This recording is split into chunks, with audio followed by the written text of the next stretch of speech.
In Jujutsu Kaisen Chapter 261, Gojo returns in the most disturbing way possible. Yuji gripped onto Sukuna's lower right arm while ducking under the upper one and continued to carve into the king's flesh. His one remaining eye was trained on the sorcerer, whose heart he planned to rip out and crush. The thought of his departed brother Choso further enraged him as filth and grime hit his face. But his eye went wide as Sukuna formed a hand sign and uttered the words, "Domain Expansion." However, Sukuna's attention was suddenly taken elsewhere. Shifting his sight towards the billowing smoke, a lone silhouette made him question everything in disbelief. Before them stood the man once known as the strongest sorcerer. His eyes remained closed amidst the smoke. To the King of Curses, this was an utterly impossible development. But now, above the piercing blue eyes of the ever-formidable Satoru Gojo was a stretch of stitch marks, the very same visual trait that Yuji's parent Kenjaku is well known for. Sukuna remained motionless and in awe. Then he flashed a huge grin. Todo shuddered as the king cackled from his newfound realization. As he batted Yuji away, the king apologized to the figure for underestimating him. Sukuna was done messing around with Yuji and began walking in the direction of the intrusion. With a wicked smile, he admitted that he didn't imagine his opponent was capable of such a thing, as this was actually Yuta. Flashing back to before these events, Maki expressed her frustrated refusal. Hikari refused too. However, if they all ended up losing with nothing left to give, then he was willing to accept it. Little Panda recounted the details of the plan in an effort to wrap his head around it. In the event that Gojo loses to Sukuna and dies, which she has, Kenjaku will be consumed by Rika. In doing so, she would be able to copy the brain monster's cursed body transfer technique. From there, Yuta would be able to fight by using Gojo's body. At the very least, he imagined doing so would boost the likelihood of their victory. But it was still a troublesome proposition. Kusakabe wondered if it wouldn't be better for them to just copy Gojo's unlimited curse technique directly from his dead body. But Shoko re-established the fact that without the Six Eyes, doing so would be impossible. And as we know, the Six Eyes are a physical condition rather than a curse technique, so they couldn't be copied. Maki then stressed the fact that Rika's copy ability only lasts for 5 minutes. She wondered what would happen to Yuta once those 5 minutes were up. And honestly, Yuta wasn't really sure. That's when Mei broke down the 3 possible outcomes. First, if Kenjaku's ability is the continuous type, Yuta would die, because he wouldn't be able to sustain his body or soul. Second, if Kenjaku's ability is the intermittent type, death wouldn't be immediate, but it would be an eventuality. Or at least, more so than the standard rules of mortality. As for the third possibility, if Kenjaku's ability is the one-time use type, Yuta might be able to use Gojo's unlimited curse technique even after the 5 minutes are up. Because once the transfer is complete, Yuta's own curse technique would be negated, and he would be able to live on in Gojo's body forever. Yuta made it clear to them all that this sort of thing was a last resort option. Rika's copy technique could still be used inside Yuta's domain, even without complete manifestation. He planned to fight within the domain first, which he has, and if he was unable to win, which he was, then he'd pull out his trump card and take control of Gojo's body. Maki wasn't happy. She told him not to act like it's already been decided, since she wasn't willing to agree. Yuta struggled to respond. Then he told them all that they were actually pissing him off, which surprised them. He claimed that regardless of how you look at it, this is something that they absolutely needed to do. Kusakabe still wasn't fond of the idea. To him, the issue wasn't its tactical value, but the potential loss of Yuta's humanity. And again, Yuta responded negatively towards that. He reminded them all that the creature they were up against is the strongest sorcerer in history. If victory meant abandoning their humanity, then he would do so without a second thought. He wondered if they were really that scared of becoming monsters. Maki retorted that they all just care about him, which Inumaki supported. Yuta angrily gritted his teeth, shouting he wondered if they cared about Gojo too. He pointed out the fact that they've all continued to place the burden of becoming a monster on Gojo alone. They all listened closely as he proclaimed that if Gojo is gone, then someone will have to step up to take his place as a monster. There was no way around it. So when Gojo dies, he would take over his body, and the matter was no longer up for discussion. We then flash back to when Yuta first proposed the concept to Gojo himself, and remarkably, his teacher didn't mind at all. He had no intention of losing in the first place, so making a decision about what they could do with his corpse was insignificant to him.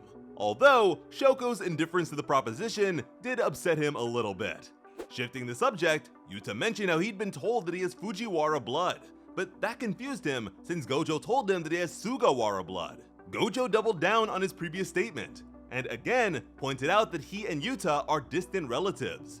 In fact, Sugawara and Fujiwara didn't get along very well in the past. Hearing that, Yuta assumed that Uro must have made a mistake, but Gojo wasn't so sure about that. Really, there was nothing stopping both revelations from being true, which confused Yuta. Turning to his student with a smile, Gojo considered the possibility that Yuta may have been born more blessed than even himself, and he suggested that the kid take advantage of that. He then urged Yuta to work on his curse energy control, something that he's mentioned on multiple occasions, and something that Yuta wasn't too happy about. From there, they met up with Maki, Inumaki, and Panda. He told them that they could go back home, but the three weren't too keen on doing so. Gojo wasn't too happy about this response.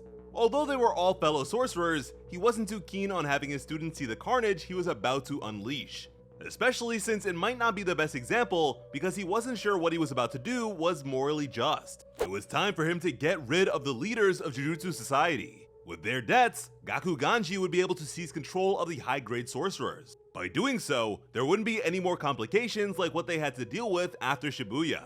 Again, he urged his students to go home, but they refused to do so. Gojo scrunched up his face at them. Yuta then told their master not to accept the role of becoming a monster by his lonesome. Gojo held the door for a moment, but internally accepted that such a thing was an impossible thing to change.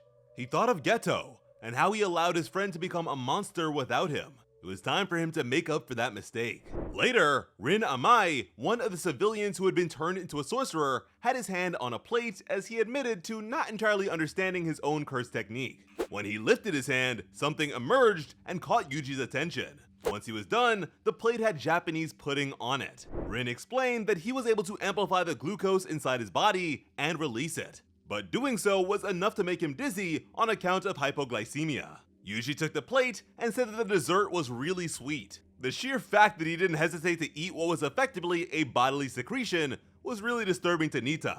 Shoko wondered if Rin would be able to inject his sugar into other people, which he confirmed was within the realm of possibility. With that, he was accepted as a member of the medical team. She wanted him to restore the glucose consumed by the brain during curse technique operation. This made him pretty happy, but she also warned the guy not to overdo it and pass out. But when he saw the state of Yuta's body, his whole mood changed. Yuta was in horrible shape. Rei's technique was able to stop it from getting any worse, but it would not be enough to heal him.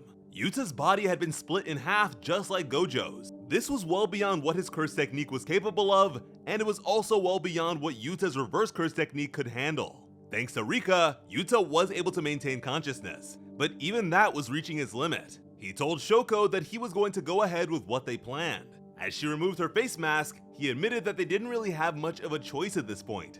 She told him that Gojo's corpse had been stitched back together, so once the transfer was complete, Yuta would immediately need to go all out with his reverse curse technique in order to complete the reconstruction, something that Rei would assist him with.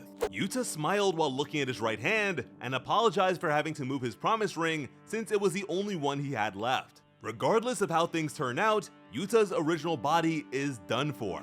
And by extension, so is his connection to Rika. Truly, Gege keeps finding inventive new ways to increase our suffering. In the present, Yuta Gojo and Sukuna both opened their domain expansions at the same time with the same hand signs. It was then stated that the solution to Sukuna's open barrier domain had been revealed by Gojo's hands once more. As yet again, it's Unlimited Void versus Malevolent Shrine. What an absolutely insane revelation.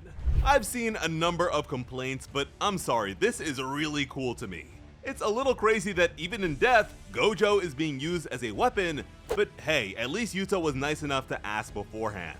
But hopefully he doesn't perish once those 5 minutes are up. We called Gojo the real main character of Jujutsu Kaisen, and now its original main character has taken over his body. With that being said, when Kenjaku was piloting Geto's body, it reacted to Gojo's words before he was sealed and grabbed hold of its own neck. The host body's memories remain, and in this case, Gojo isn't antagonistic towards Yuta at all. So I imagine we'll see that to some extent with Gojo in the future. How crazy would it be if internally he ends up being like what Sukuna was to Yuji? And speaking of Yuji, our boy got sent back to the bench the moment Sukuna saw those blue eyes. He still needs to get revenge for Choso, and we still don't know where Sukuna learned how to double jump. Yuta haters might be mad, but I'm definitely looking forward to what happens next, and I would love to know what you think. As always, I'm Slice of Otaku. Thank you all so much for watching and have an awesome day. I love you.